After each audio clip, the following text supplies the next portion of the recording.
everyone, it's Danny. Welcome back to my channel. Today I'm here with a Mother's Day layout. I'm doing this a few days early so you guys can hopefully get a little bit of inspiration. This photo was taken of me and my son on our very first Mother's Day together. So I thought it was really appropriate to use. I just love this photo of us.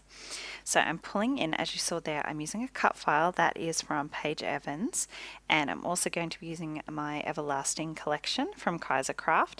So you can see that I bought quite a few things from this collection. I absolutely love it. It's all floral and pink and mint, and you guys know me. It's right up my alley. So I'm going through and pulling out a few options for my background paper. I pulled out the sticker sheet there too, but I don't actually think I end up using any of the sticker sheet, which is kind of a miracle. So I really like this quatrefoil pattern, but that doesn't make it. I like that pink as well, but I end up going with this mint green and white polka dot. It's more a cream actually than a white, but I really like that. It's quite soft. And then I've noticed there that branding strip at the bottom. Kaisercraft always do full-length branding strips, and they've always got a really pretty pattern or saying on them. And this one has this beautiful saying, "I love you, and that's the beginning and the end of everything." And I just thought that was beautiful, so I am going to try and work that into my page design. And child in question, you can see he's joining in with his Lego in the bottom there. So I'm just going ahead and trimming out my photo, and I'm going to put it inside that heart because how could I not? It's just beautiful. So this is a 6x6 paper pad. They're actually 6.5 by 6.5, which is really nice because you can fully back a 4x6 photo with them. And you can see I've already chopped into it quite a bit, so I'm going to pull in a few of these soft pinks, and I use this sort of darker pink and then that lighter pink sort of doily pattern that you can see in the top there. I'm not going to make you watch this whole thing, but I'm just going to back my cut file with these papers. I don't usually back cut files like this where I trace and then overlay, but I think I was just in the mood for it this time, and the shapes are fairly simple, and I think because they're all sort of stacked one on top of each other, it was a bit easier for me to just trace it out. I just find that I always trace it wrong and I have to trim it anyway, and I don't know, I just find this one of the more difficult ways to back a cut file. That's just me. There we go, all backed. And I want to put a border. I want to put a couple of borders actually, because that cut file's kind of small. It's floating in the middle of that big 12 by 12 paper, so I want to do a thin border of white around that mint, and then I'm going to put a slightly thicker border of that beautiful soft little small rosebud pattern paper there. So I am going to gut my paper. I don't want to waste that whole beautiful 12 by 12. So I'm just going to cut out the center portion. I'm leaving just over an inch on either side left over.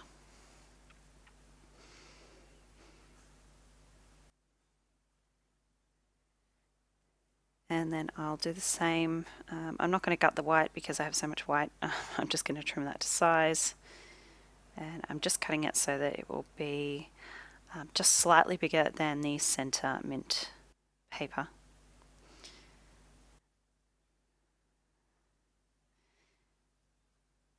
And there we go, just cutting off the right size of the mint, and that's just going to nestle just perfectly like that inside.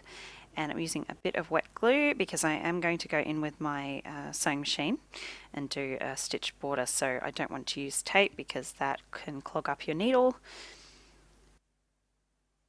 So just a bit of wet glue on both layers there. Now I'm sort of jumping around a bit. I tend to do this, I mentioned it in previous videos, where I skip from place to place when I'm doing my layout. So I started trimming the branding strip there, stopped, and then pulled out some thickers, had a look at those for my title, and then I've gone in there with my machine stitching, as you can see. So I stitched all those layers together nice and securely. Now I'm thinking about popping up my cut file. I pulled out this 3D foam tape, and it's awful. It was absolutely horrible. I just threw it straight in the bin. You can see I was trying to cut it there and it was just sort of ripping and falling apart. Horrible. So I'm using, this is the better one. I think it's the Express It brand. It's the one you can get from Officeworks and Spotlight. It's everywhere. This is nice. I've used this before, and luckily I had some of this in my stash. I'm just trimming out thin strips of it. I have trouble. I don't know. I prefer to use single-sided adhesive foam, but the only ones I have are really bright colours, and this is a white cut file and it's a skinny sort of strip, so you would have definitely seen the bright colours. So because it's double-sided, that backing strip did come off, so I've put some parchment paper behind it. In case you're wondering what that was for, it's just to stop the sticky side of that tape from sticking to my page before I'm ready. So now I'm going through all the floral die cuts. I want to fill in the left side of that cut file with some more florals, and I am going to put a couple over to the right, just a smaller cluster, to sort of fill in the gap between my photo and the cut file. I do use that Darling Thickers foam thicker title. That is from the beautiful thicker set from American Crafts.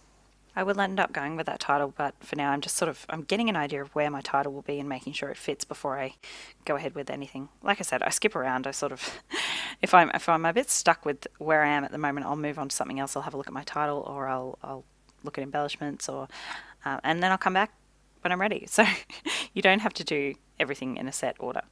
There's no rules. So for backing my photo, I'm just using a little bit of tissue paper. I've done a couple of layers, and then I'm just trimming off the excess. And my tissue paper all tends to come from packaging or from like gift wrap that I've recycled. So there is bits of washi tape and things stuck to it, but they're all hidden on the back, so it really doesn't matter. I'm going to pull in that 6x6 paper pad again, just for my photo layers. I'm just going to do a couple. I think I use a pink. I think it's this pink I end up using. Yep, I end up using this pink. And I'm just going to do a very thin border of that. And I will go through with my little fussy cutting scissors and distress the edges. I just want everything to be really soft, no harsh lines. And I'm teasing out the border of that. And I just realised as I was fussy cutting, or as I was distressing the edge of my photo mat, that I hadn't ruffled up the edge on that border paper. I don't think I go back to it. I just did the top. Oh, my brain. Using a little bit of the white and black paper. This is very bold. It's a delicate pattern, but it's just stark black and white, so I'm only using a very, very little bit of this. I'm trimming it very close to the photo. I did like it though. I didn't want it to be too overwhelming, so I'm keeping it very small. And then I'm going to use this paper again. This is just the smaller print version of the very outside border paper that I have on my background. So I just want a thin layer of that all the way around my photo, just to sort of tie the whole thing together. Cut that out, and then I will go through and distress the edge of that as well. I'm using double-sided tape. I don't know why I wasn't using my ATG. It's right there on my desk. I think I just had the tape out and it was in my eye line, so I was grabbing it. Here we go. This is pretty much how my layout is going to be. I'm just making sure that before I stick anything down, that my title and my little subtitle here is all going to fit. So I sort of want to slot this all in underneath, in between the heart and my main title there, and I sort of want it to curve around the edge of the loop of the G, kind of like that. And then again, going through my die cuts, thinking about making up my embellishment clusters. So I really want to just sort of fill in some of the gaps in that left-hand side floral cluster that's already there with the cut file. I'm just trying to make it a little bit fuller, I guess, and kind of look a bit more realistic, because cut file, it's very, it's got the white border, it's very geometric looking, so just want to soften it up with some of those more realistic florals. They're really pretty. Oh, this floral die cuts are just gorgeous. They're almost photographic. They're very realistic looking. I'm just playing around, slotting those in where they fit nicely. And I also want to do a little cluster at the top here, so I'm just trying to create, again, a bit of that visual triangle, because I have my title down the bottom right there, and then I have that big floral cluster over to the left, so I kind of want to just bring something in up the top there. It's looking a little bit blank. So those little epoxy buttons are from the Reject Shop, Rosie Studio, and I don't end up using that one, but I use one out of the same set. I just switch it out. I'm trying to decide here what I'm going to use for my journaling. That little XOXO is out of the 6x6 paper pad. They have a bunch of like die cuts and pop out things in the back 3 or 4 sheets, I think, which is really awesome. So I end up using one of these little sort of tag labels out of the ephemera pack, and I'm just going to pop that up there, and I'm going to sort of slot it underneath that doily. I cover up the little love heart, but oh well. I just couldn't make it work, and I kind of didn't like that it was sideways, if that makes sense. I don't know, that was just bothering me, so I just cover it up, and I use the label as a label.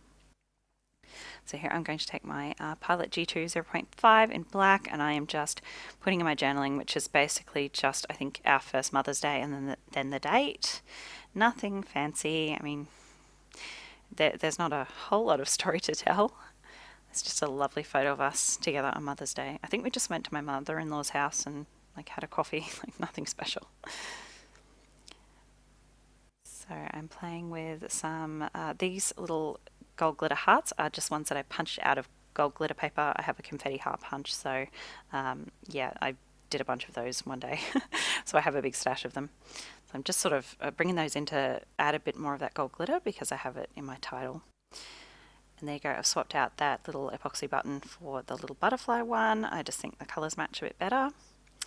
And I'm going ahead now and gluing everything down. So I'm gluing in my little cluster, and then I'll go through and glue down all my little florals, and I'm putting in those little gold glitter hearts as well.